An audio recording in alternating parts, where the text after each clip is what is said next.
여러분 안녕하세요. 보고 싶었습니다. 마음이 좀 울컥하네요. 우리 영상으로 예배 드리시는 분들, 그리고 여기 이 자리에 나와서 현장 예배에 참여하고 계시는 여러분들, 우리 오래간만에 만났으니까 옆에 앉은 분들 누굴지 모르지만 이 마스크를 써가지고 누군지 모르겠더라고요. 그래도 얼굴 표정으로 우리가 인사 나눴으면 좋겠습니다. 보고 싶었습니다. 인사하시면 좋겠어요. 네, 보고 싶었습니다. 네. 만나면 별론데 못 보니까 보고 싶죠, 그죠? 네, 정말 보고 싶어요. 그렇게 좋을 수가 없습니다. 우리 인생 내 맘대로 되는 사람은 없습니다. 있을까요? 누구나 다 그렇습니다. 안 그런 사람이 없습니다. 그러니 다른 사람의 인생이 더 좋아 보일런지는 모르지만은 그걸 부러워할 이유는 하나도 없다.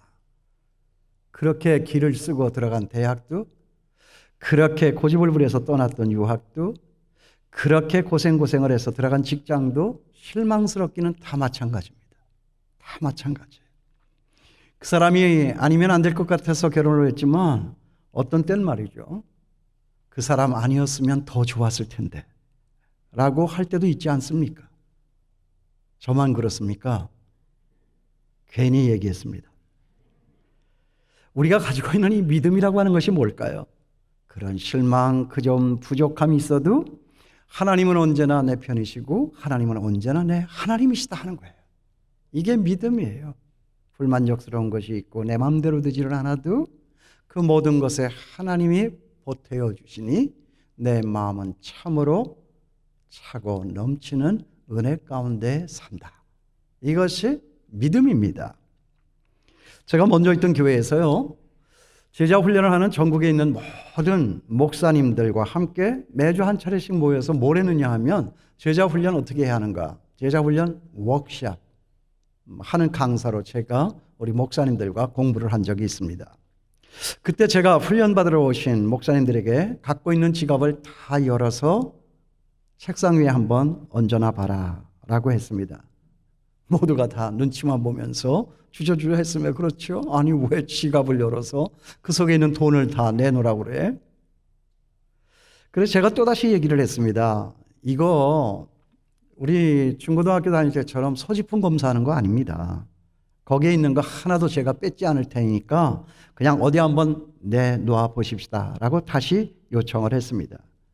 보니까요, 정말 목사님들이라 그런지 돈이 별로 없더라고요. 그리고 그때는 또 오래전 일이라서 목사님들 카드를 가지고 있는 분들이 거의 없었습니다.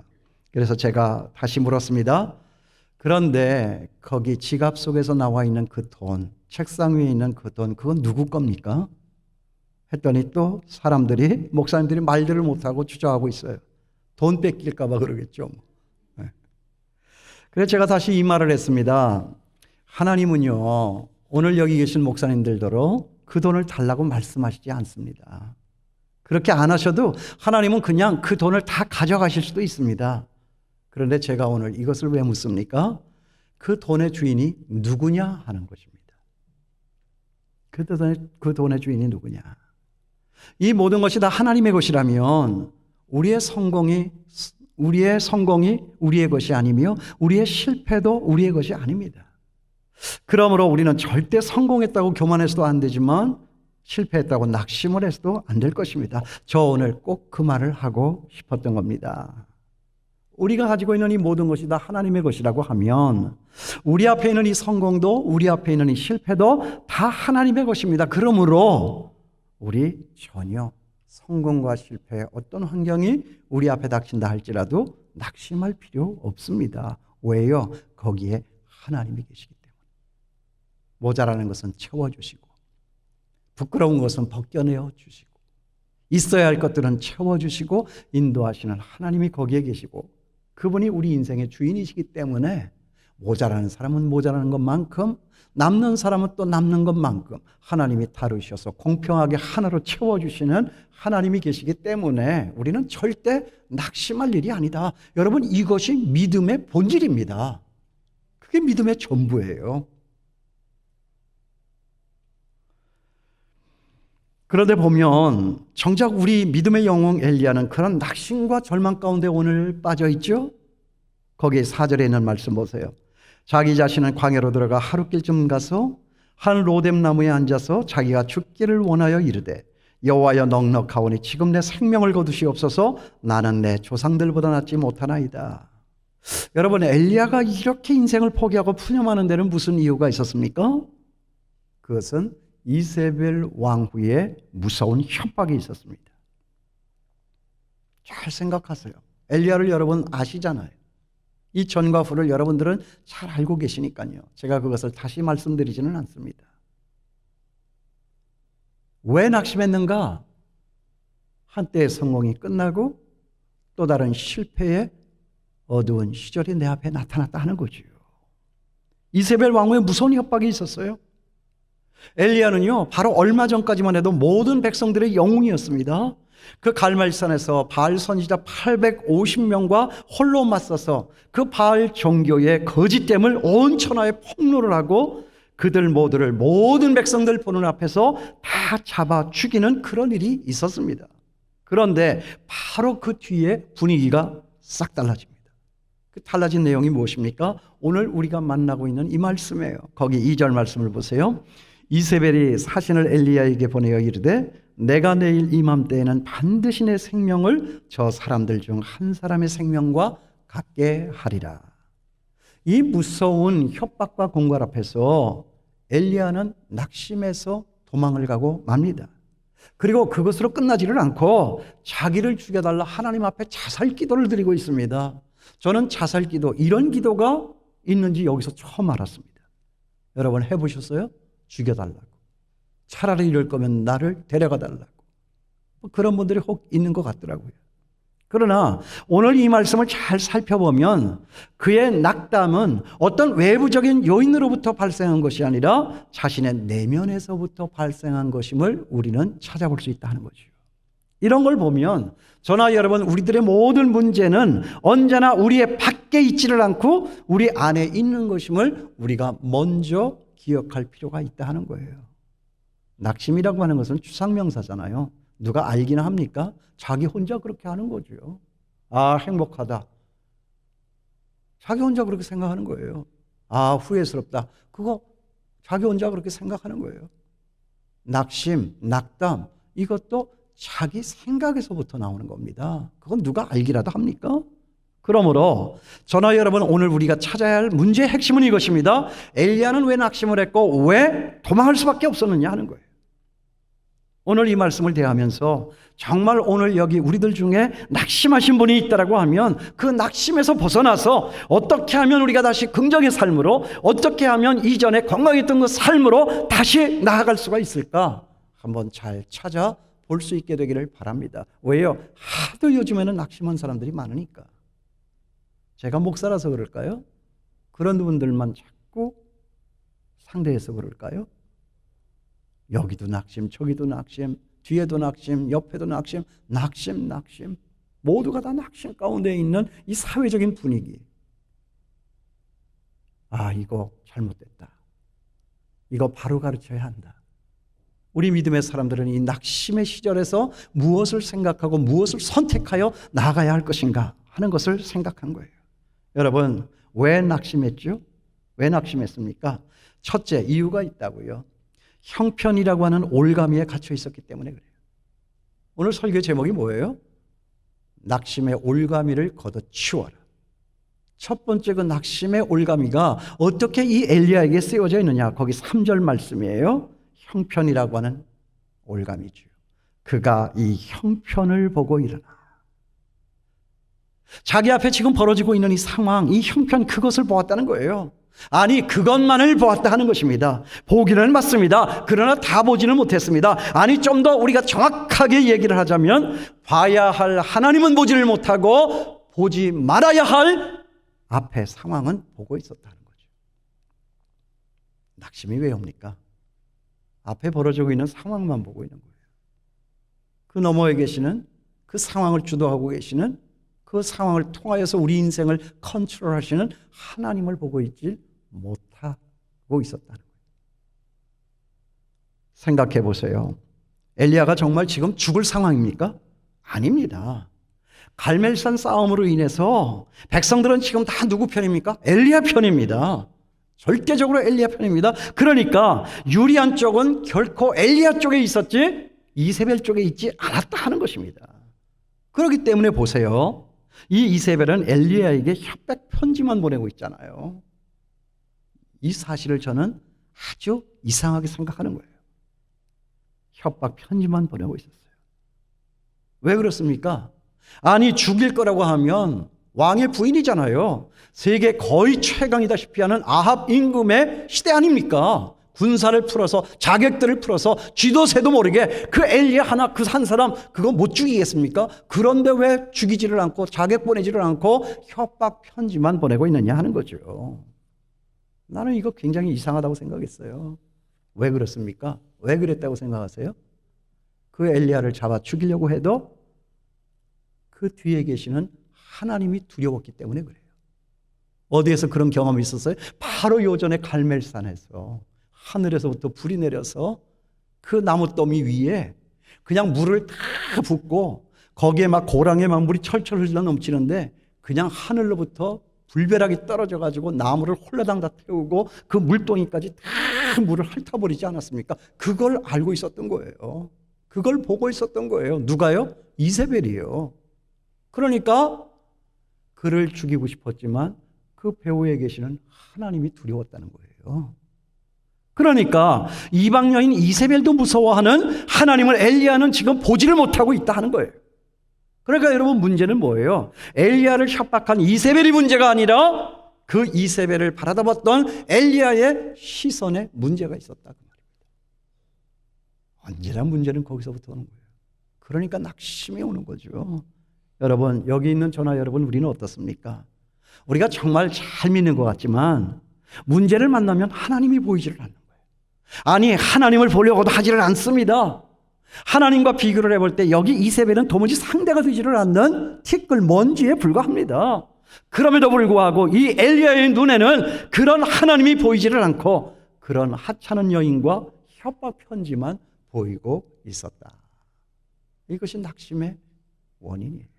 낙심의 올감이에요. 그렇기 때문에 우리가 문제를 만날 때 가장 중요한 것은 뭐냐? 문제를 바라다보는 것이 아니라 그 문제 너머에 계시는 하나님을 바라다보는 것이다. 우리 문제가 아무리 커도요, 그 문제보다 더 크신 이가 하나님이심을 믿으실 수 있게 되기를 바랍니다. 우리의 허물과 우리의 실패와 우리의 부끄러움이 아무리 크다 할지라도 그보다 더 크신 하나님의 은총이 우리 가운데 있다라고 하는 이 사실을 여러분 믿으실 수 있게 되기를 바랍니다. 그거 안 믿으면 뭐 때문에 예수를 믿는 거예요? 아유 죽고 싶다. 아유 부끄러워. 나는 죽어야 돼. 뭐 때문에 예수를 믿는 것입니까? 이 같은 큰 어려운 상황에서 내가 어떻게 이걸 감당하며 살아갈 수가 있어? 뭐 때문에 예수를 믿는 거예요?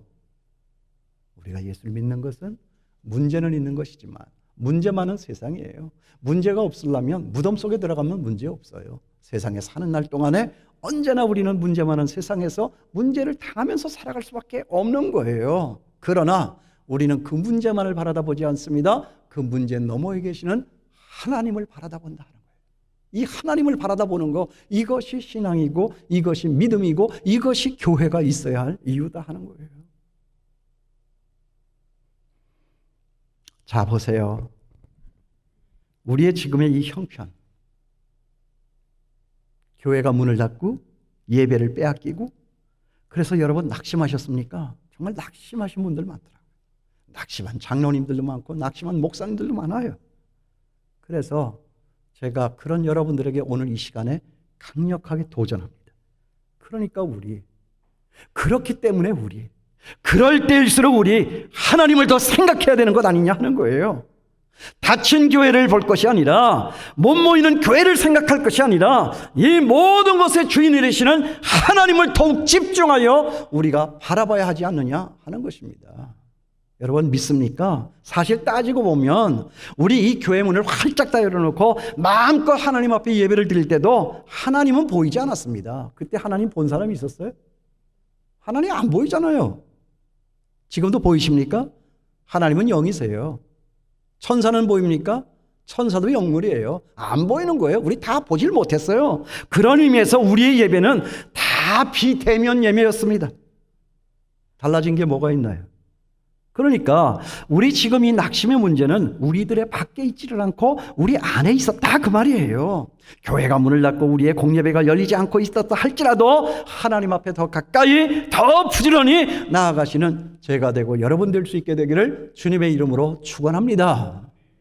교회 문이 닫혔으니까 함께 예배드리는 우리 성도들이 없으니까 나 훈련 받아야 되는데 훈련 받지를 못하는 갑갑한 시절을 만났으니까 그 문제만을 바라보고 묵상하고 거기에 빠져 낙심할 것이 아니라 그 문제 너머에 계시는 그 사건, 그 문제를 컨트롤하시는 하나님을 우리가 묵상해야 되지 않느냐 그 말이에요.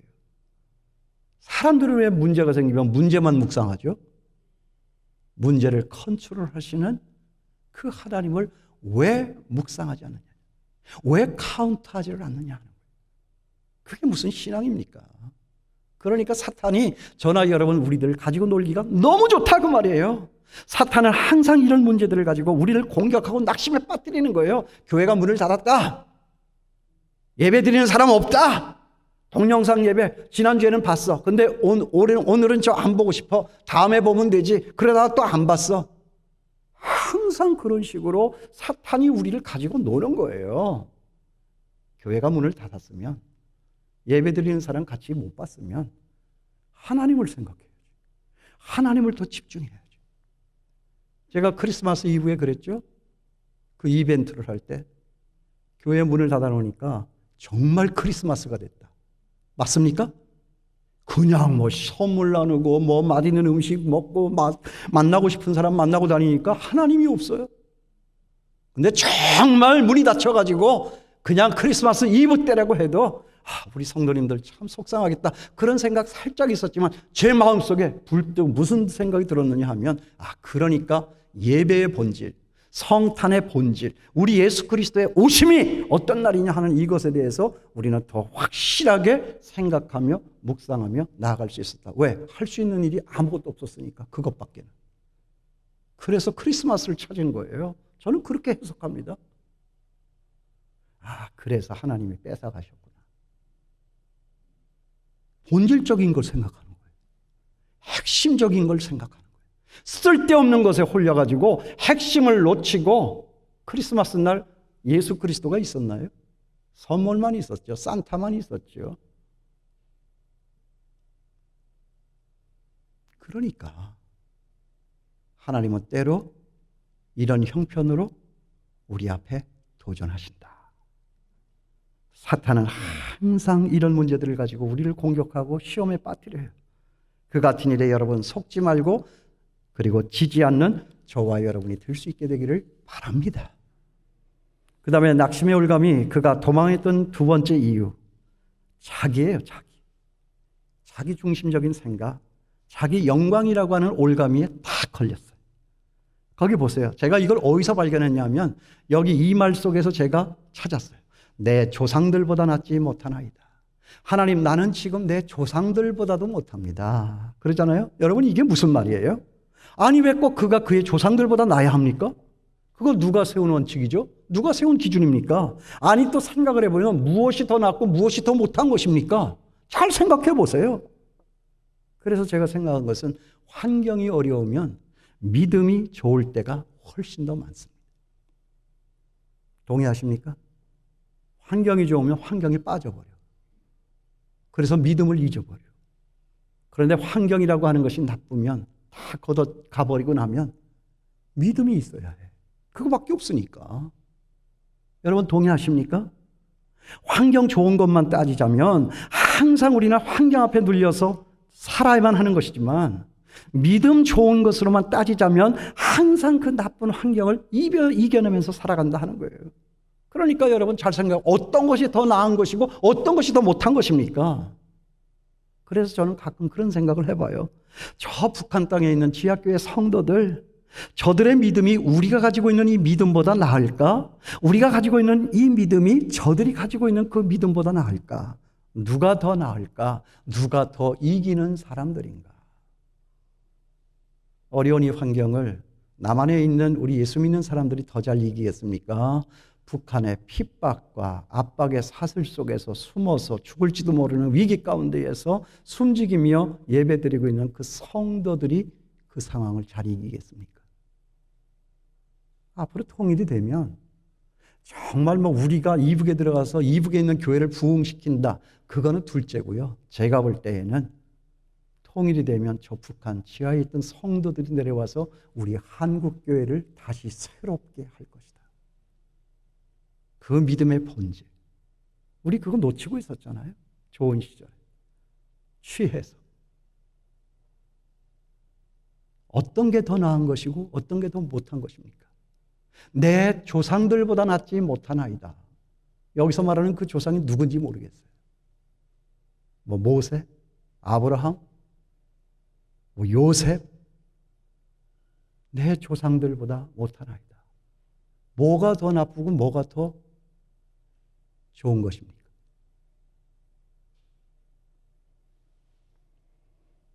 여기 또 엘리야 말하는 걸 보세요. 여호와여 넉넉하오니 지금 내 생명을 취하소서. 정말 여러분 그렇습니까? 그거 누구 마음대로 누가 정하는 기준입니까? 누가 그 기준을 정했기에 내 인생은 여기까지라고, 나는 이제 더 이상 살 의미가 없다고 나를 죽여달라고 그 생자를 부립니까? 이게 지금 믿음의 영웅, 존경받는 하나님의 사람 엘리야가 해야 할 말입니까? 또 거기 10절 말씀을 보세요. 그가 대답하되 내가 만군의 하나님 여호와께 열심히 유별하오니 이는 이스라엘 자손이 주의 언약을 버리고 주의 제단을 헐며 칼로 주의 선지자들을 죽였음이며 오직 나만 남았거늘 그들이 내 생명을 찾아 빼앗으려 하나이다. 오직 나만 남았거늘.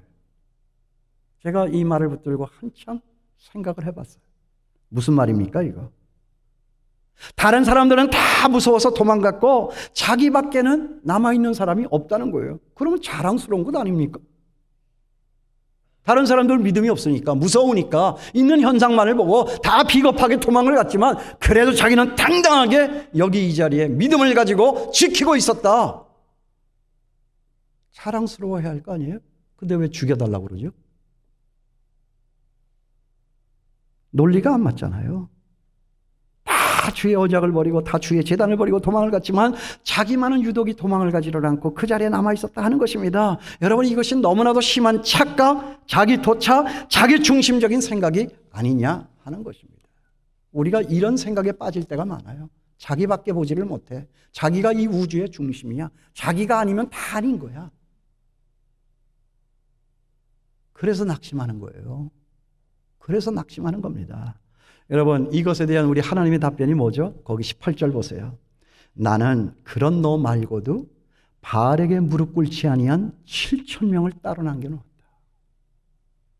하나님이 이렇게 얘기를 하세요. 여러분 우리가 착각하지 말아야 될 것이 있습니다. 오직 나만 홀로 여기 남았나이다. 아닙니다. 우리 그런 자리에 하나님도 계셨고요. 하나님이 따로 예비해 두신 다른 사람들도 있었다 하는 것입니다. 설사 난리가 나서 남 목사가 여기 한 자리 지키고 있었다 할지라도 주여 여기 남았나이다. 아닙니다. 착각입니다. 자기밖에 보질 못하는 거예요. 그러니까 낙심하고 불평하는 거예요. 하나님이 뭐라고 말씀하세요? 너 말고도 바알에게 무릎을 꿇지 아니한 7,000명의 사람을 나는 남겨두고 있다. 그러므로 여러분 내가 실패했다고 우리 하나님이 실패한 것이 아닙니다. 내가 끝났다고 하나님이 끝난 것이 아닙니다. 그렇게 생각하니까 언제나 낙심이 찾아오고 불평불만자의 삶을 살게 되는 것이다 하는 거예요. 그러니까 우리가 언제나 기억할 것은 이것입니다. 여기에 오늘 말씀에 있는 것처럼 나만 있다라고 생각한 그 자리에 뭘 더 카운트해야 돼요? 우리 하나님도 계시다. 그리고 우리 믿음의 동역자도 있다. 거기에 우리 눈에 보이지 않는 천군 천사들도 있다. 이거 생각해야 돼요. 이거 계산할 수 있어야 돼요. 이거 카운트해서 넣어야 합니다. 비대면 예배, 동영상 예배를 많이 드렸잖아요. 그 동영상 예배 때 설교, 오늘 이 자리에 바로, 저는 이 자리에 있었죠. 여러분들은 교회 못 오시고 계셨지만, 근데 여기가 다 비어 있어요. 혼자 나와가지고 설교를 하는데요. 여러분 이게 얼마나 힘든 일인지 압니까? 사람들이 마치 여기 다 있는 것처럼, 쇼하는 사람처럼, 연기하는 사람처럼 그렇게 설교를 여기서 하는데 그게 그렇게 힘이 들더라고요. 물론 몇몇 우리 제한된 숫자의 우리 교역자님들이 나와서 함께 예배도 드리고 제가 드리는 이 하는 설교에 반응도 하고 했지만은 정말 그 설교가 쉽지를 않았어요. 그러나 제가 속상해하고 침체해 있던 어떤 날 저는 언젠가 이런 생각을 하게 됐어요. 아, 그렇다. 오늘 여기 이 자리엔 우리 교역자들만 있는 것이 아니다. 우리 하나님도 계시고 우리와 우리 하나님을 옹이하는 천군 천사들도 이 예배당 안에는 가득하다. 아멘. 아멘. 내가 없다고 없는 것입니까? 착각하지 마세요. 나만 여기 있다고 나 혼자 있는 것입니까? 거기 그 자리에 누가 계셔요? 하나님도 계셔요. 하나님과 나를 옹이하는 천군 천사들도 있어요. 내가 알질 못하는 자리에서 나를 위하여 기도하는 수많은 사람들이 있다라고 하는 거 여러분 왜 간과하세요? 그러니까 낙심하는 거예요. 여러분 지금 여러분의 예배드리는 이 공간 그리고 영상으로 예배드리는 그 공간에도 우리 하나님은 계시며 천군 천사들로 있는 것을 믿습니까? 그러므로 문제는 우리의 이 형편이 아니라 우리 하나님을 바라다보는 시각이다 하는 것입니다. 그 믿음의 시각이에요. 그 하나님과 우리 믿음의 통역자들과 우리를 옹이하는 천군 천사들을 보아서 정말 우리들 앞에 닥쳐오는 모든 어려움들을 다 이겨나가시는 제가 되고 여러분 될 수 있게 되기를 바랍니다. 언제나 낙심할 만한 자리에 나 혼자 있다 그런 쓸데없는 말 하지 말고 내가 실패했다 생각하는 그 자리에 우리 하나님도 계시고 우리 천사들도 있고 나를 위하여 뒤에서 울며 기도하는 성도들도 있다. 언제나 그 날을 돌파하여 승리하는 삶을 살아가는 제가 되고 여러분 될 수 있게 되기를 주님의 이름으로 축원합니다. 이게 믿음입니다. 형편만 보지 말고 형편 너머에 계신 주님을 바라봐라. 나만 바라다 보질 말고 나 외에 하나님 계시고 하나님의 천군 천사 있고 내 믿음의 동역자들이 있는 것을 언제나 기억할 필요가 있다. 그 다음에 낙심의 올감이 그가 도망을 했던 세 번째 이유는 뭐냐? 성공이라고 하는 올감이에요. 성공이 덧치되고 성공이 올가미가 됐어요. 예수 믿는 사람은 언제나 성공해야 하는 것 아닌가? 여러분 그렇게 생각하세요? 어느 교회 갔더니 사업을 10년을 했는데 실패했으면 그것은 믿음이 없는 것이다. 그래 깜짝 놀랐어요. 아, 그러면 뭐 성공하지 않을 사람 누가 있어요? 그런 교회가 있고 그런 교단이 있었어요. 여러분 성공이 그런 것입니까? 그건 뭐예요? 세상 사람들이 생각하는 그 성공 신화에 덫에 걸린 거예요. 무엇이 성공이고 무엇이 실패입니까? 여러분 내가 생각하는 그 성공이 성공입니까? 아닙니다. 내가 생각하는 그 성공은 성공신화, 곧 세상 사람들이 말하는 성공신화의 신기루일지도 모릅니다. 흔히 생각하는 세상 사람들이 생각하는 것처럼 돈 많이 버는 것이 성공이고 사람들 알아주는 것이 성공이고 높은 자리에 올라가는 것이 성공입니까? 착각하지 마세요. 그 돈 때문에 그 인기 때문에 그 자리 때문에 불행해진 사람들이 우리 주변에 얼마나 많은지 모릅니다. 차라리 그 돈 없었더라면, 차라리 그 얼굴 그렇게 예쁘지 않았더라면, 차라리 그 자리에 올라가지 않았더라면, 차라리 사람들 앞에 그런 인기가 없었더라면 그가 그런 일은 당하지 않았을 텐데. 우리 요새 날마다 인터넷을 통하여 언론 매체들을 통하여 보고 있는 것 아닙니까? 이상하게 가만히 보면 청와대에 가까이 가 있으면 다 깜빵에 가더라고. 그 높은 자리에 올라가려고 얼마나 애를 썼을까. 근데 올라가서 그 뒷결과가 뭐냐 이거예요. 여러분 무엇이 성공입니까? 정말 뭐가 성공이냐 하는 거예요. 차라리 그 돈이 없었더라면, 차라리 그 자리에 가지 않았더라면, 차라리 그 인기가 없었더라면 저 사람 저렇게까지 되지는 않았을 텐데 그 성공이 성공은 아니었구나. 이걸 우리가 돌아보게 되는 거예요. 거기에 4절 말씀 보세요. 자기 자신은 광야로 들어가 하룻길쯤 가서 한 로뎀나무 아래에 앉아서 자기가 죽기를 원하여 이르되 여호와여 넉넉하오니 지금 내 생명을 거두시옵소서. 여호와여 넉넉합니다. 괜찮습니다. 그러니까 지금 그냥 내 생명을 거둬 주시옵소서. 여러분, 이게 무슨 말이에요? 좀 전까지는 좋았다는 거예요. 갈멜산에서는 좋았다는 거예요. 성공했을 때는 좋았다는 것입니다. 그런데 여러분, 그건 누가 정한 성공입니까? 누가 정한 기준이고 누가 정한 원칙이에요? 아무도 정해주지 않은 기준이고 원칙입니다. 어제도 성공했으니까 오늘도 성공하겠지. 오늘도 성공했으니까 내일도 성공하겠지. 여러분, 그건 누가 정해놓은 규칙입니까? 누가 정한 규칙이죠? 아무도 정해주지 않았어요. 그러니까 엘리야의 문제는 자기가 생각하는 자기 식대로의 성공이라는 덫에 걸려서 그 성공을 있게 해준 하나님을 잊어버리고 있었다는 거예요. 이게 엘리야의 낙심의 원인이에요.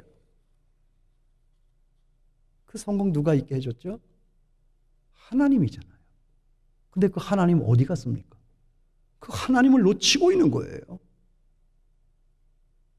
그러니까 낙심하는 거예요.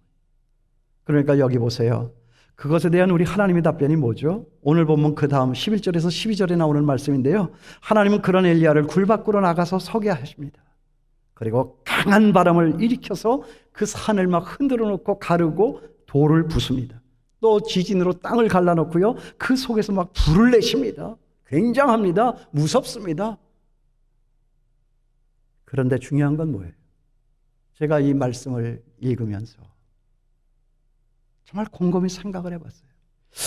왜 이런 내러티브가 있는 것일까? 왜 이런 얘기를 여기에 적어 놓으시지? 이게 의미하는 바가 뭐냐?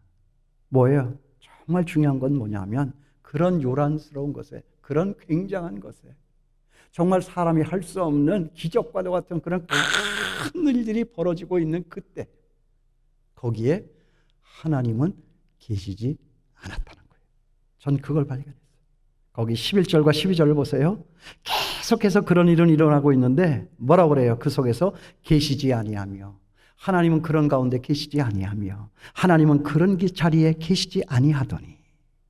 그렇다면 그때 하나님은 어디에 계셨습니까? 언제 나타나십니까? 그런 일이 다 지나고 나서 아주 조용해진 때에 아주 세미한 음성으로 나타나신다.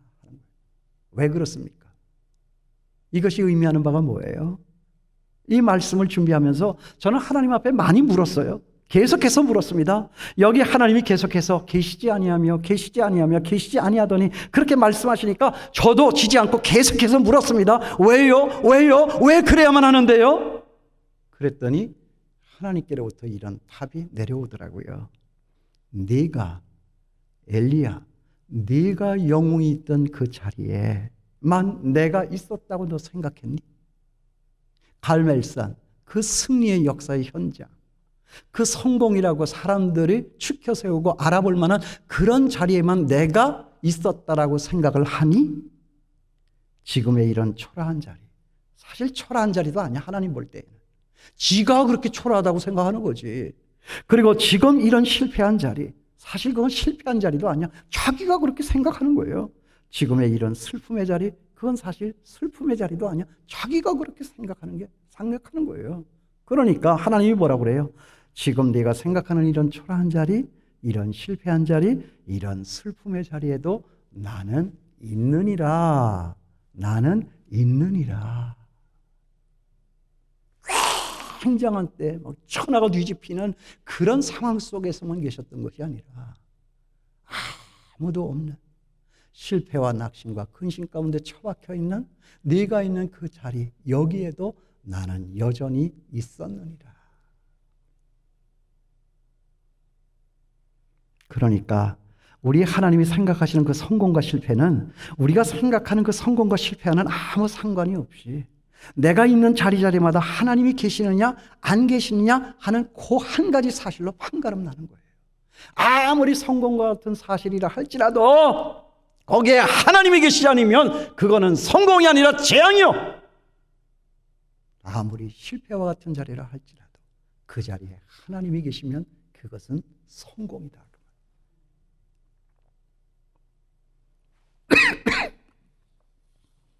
그러니까 하나님은 크고 웅장한 우리 눈에 보이는 성공 가운데도 계시지만 실패하고 낙심했던 자리에도 계십니다. 그러니까 사실 따지고 봐야 할 게 뭐냐면 뭐가 성공이고 뭐가 실패냐 하는 거예요. 그 성공과 실패를 누가 규정하는 것입니까? 이제 말씀을 정리합니다. 그러므로 여러분의 삶에 낙심이 찾아올 때 이 말씀을 기억하십시오. 그가 이 형편을 보고 내가 이 형편만 보았는가? 이 형편 너머에 계신 주님을 보았는가? 그러므로 또 여러분 살다가 도망가고 싶을 때 이런 말씀 기억하세요. 내 조상들보다 낫지 못하나이다. 어떤 것이 더 나은 것이냐? 어떤 것이 더 못한 것이냐?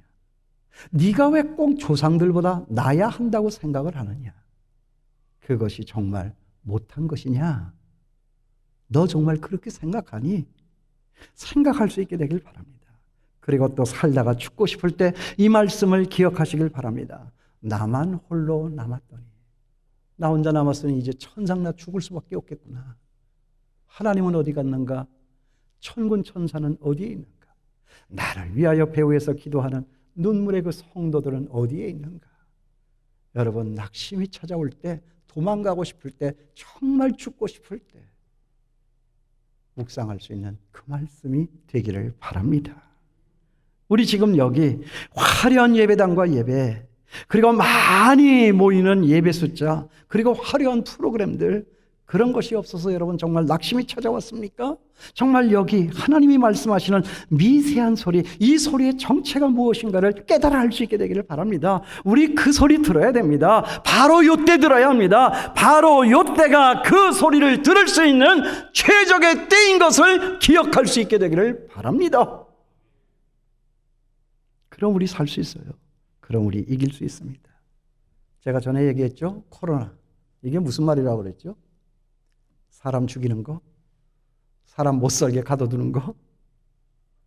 코로나라고 하는 것은 라틴어로, 그리고 스페인 말로 왕관이라는 뜻입니까? 가만히 보니까 코로나, 이 사람 묶어놓고 가둬놓고 사람 죽음으로 끌고 가는 이 코로나가 우리의 왕관이 됐어요. 그래서 사람들이 모두가 다 질려 있어요. 그래서 낙심 가운데 있어요.